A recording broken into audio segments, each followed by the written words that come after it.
और सबको लगता है। छलावा। रामपुर गांव के रहने वाले सुदीप की बारात दुल्हन लेकर वापस लौट रही थी। सुदीप अपनी पत्नी के साथ कार में था और बाकी के लोग बस में। सुदीप की कार बस के साथ साथ ठीक उसके पीछे चल रही थी। रात बहुत हो चुकी थी और सुदीप की पत्नी रीमा को जोरों से नींद आ रही थी। ड्राइवर कार चला रहा था। तभी रीमा ने सुदीप से पानी पीने के लिए कहा। मुझे बहुत जोर से प्यास लगी है, पानी चाहिए। अरे रीमा, पानी तो खत्म हो गया है, अब क्या करें? गांव पहुंचने में तो अभी काफी देर लगने वाली है। लेकिन इतनी देर प्यासी कैसे रहूंगी? आप लोग परेशान मत होइए, यहाँ आगे एक जगह पानी मिल जाएगा। कुछ दूर जाकर ड्राइवर ने कार को रोक दिया। सड़क के किनारे एक हैंडपंप बना हुआ था। सुदीप कार से पानी लेने के लिए उतरने लगा। रीमा ने उसे कहा कि वो भी कार में बैठे बैठे थक गई थी और 2 मिनट के लिए उतरना चाहती थी। आप दोनों की अभी अभी शादी हुई है, हाथों में मेहंदी लगी हुई है। ऐसे में आधी रात को सुनसान जगह रुकना सही नहीं है। पानी मैं लेकर आता हूँ। लेकिन मुझे बाहर जाना था। शायद ड्राइवर भैया सही कह रहे हैं रीमा, हमें बाहर नहीं जाना चाहिए। ड्राइवर बाहर उतर गया और रीमा कार की खिड़की से बाहर देखने लगी। कुछ देर में ड्राइवर पानी लेने गया और पानी लेकर वापस आ गया। उसने पानी की बोतल रीमा को दे दी।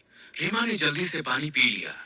लेकिन इस बीच में बारात की बस जो अब तक आगे आगे चल रही थी वो दूर निकल गई और रीमा, सुदीप और ड्राइवर उस सुनसान रास्ते पर अकेले रह गए। ये देख सुदीप ने ड्राइवर से कहा कि वो कार को थोड़ा तेज चलाए ताकि बस के पास पहुंचा जा सके। ड्राइवर ने सुदीप की बात को मानते हुए कार को तेज चलाना शुरू कर दिया। लेकिन काफी देर के बाद भी कार बस तक नहीं पहुंच पाई। भैया, 1 घंटा हो गया लेकिन अभी तक कहीं बस नजर नहीं आ रही है। इतनी दूर तो नहीं निकली थी, आखिर हो क्या रहा है? तभी रीमा की नजर सड़क के किनारे एक हैंडपंप पे पड़ी। उसने देखा कि ये वही हैंडपंप था जो कुछ देर पहले रास्ते में आया था और जहां से उन लोगों ने पानी लिया था, क्योंकि उस हैंडपंप का भी हैंडल टूटा हुआ था। ड्राइवर भैया, आप गलती से कार वहीं लेकर आ गए हैं। हाँ, मुझे भी ऐसा ही लग रहा है, लेकिन ये सब हो क्या रहा है? वो देखिए, हैंडपंप के पास कोई है, उससे पूछ लेते हैं।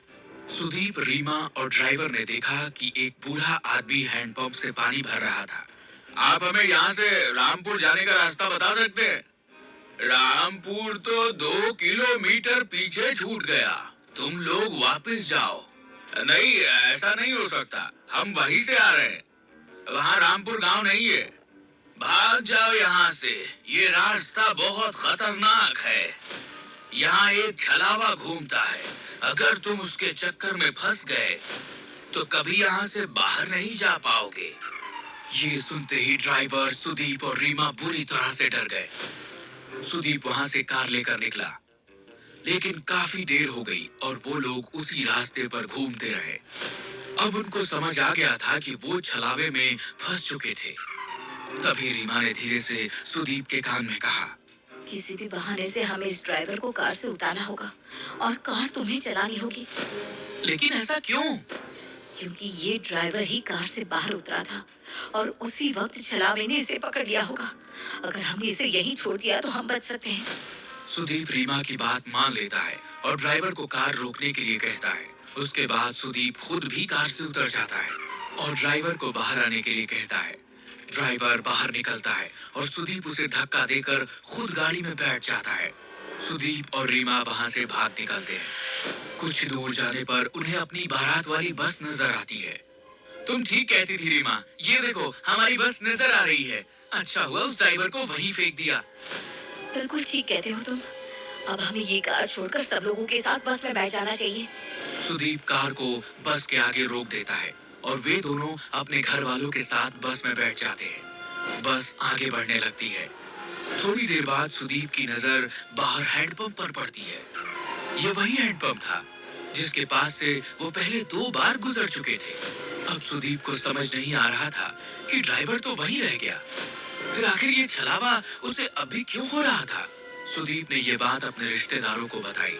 हम सब लोग एक छलावे में फंस चुके हैं, इससे बाहर कैसे आना है कोई नहीं जानता।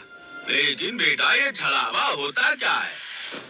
पापा, जब कोई इंसान एक्सीडेंट में मर जाता है तो उसकी आत्मा ऐसे सुनसान रास्तों पर भटकती रहती है और लोगों के सामने ऐसा भ्रम पैदा करती है कि वे आगे बढ़ रहे हैं, लेकिन वो उसी जगह पर घूमते रहते हैं। हम कभी अपने गांव रामपुर नहीं पहुंच पाएंगे। सुदीप की बात सुनकर सब लोग बुरी तरह से डर जाते हैं। तभी रीमा उठकर खड़ी हो जाती है। उसे बस की खिड़की से अब वो ड्राइवर नजर आ रहा था। रीमा ने इस बारे में सब लोगों को बता दिया। सब लोगों को लगा कि वो जितना ड्राइवर से बचने की कोशिश करेंगे उतना ही फंसते चले जाएंगे। इसलिए उन्होंने बस को रोका और ड्राइवर को बस के अंदर बुला लिया। इस छलावे से हम कभी बाहर नहीं निकल पाएंगे अगर हमने उसे अपने से दूर नहीं किया। तुम ही वो छलावा हो, इसलिए अब तुम्हें मरना होगा। अपनी जान बचाने के लिए खत्म कर देंगे। ऐसा कहते ही सुदीप और उसके पापा मिलकर ड्राइवर को मार देते हैं। कुछ ही देर बाद वो अपने गांव रामपुर पहुंच जाते हैं। वहां पर रीमा का स्वागत किया जाता है, लेकिन रीमा जैसे ही सिंदूर वाले पैर लेकर आगे बढ़ती है, उसके पैरों के निशान नहीं बनते। ये देखकर सब हैरान रह जाते हैं। बहू के पैरों के निशान क्यों नहीं बन रहे? इसका मतलब हमारी बहू के ऊपर कोई बुरी आत्मा का साया है। अब क्या करें? ये हमारी बहू नहीं बल्कि वो बुरी आत्मा है जिसकी वजह से हम फंस चुके हैं। नहीं, ऐसा नहीं है। मैं रीमा हूँ। मेरे साथ कुछ मत कीजिए प्लीज। अगर हमने तुझे छोड़ दिया तो हम सब मारे जाएंगे। नहीं, ऐसा मत कीजिए। मैं छलावा नहीं हूँ, मेरा भरोसा करो। ये आपका बेटा छलावा है। ये आपको जैसा दिखा रहा है ना, सब कुछ वैसा ही नजर आ रहा है। लेकिन कोई भी रीमा की बात पर यकीन नहीं करता। वो लोग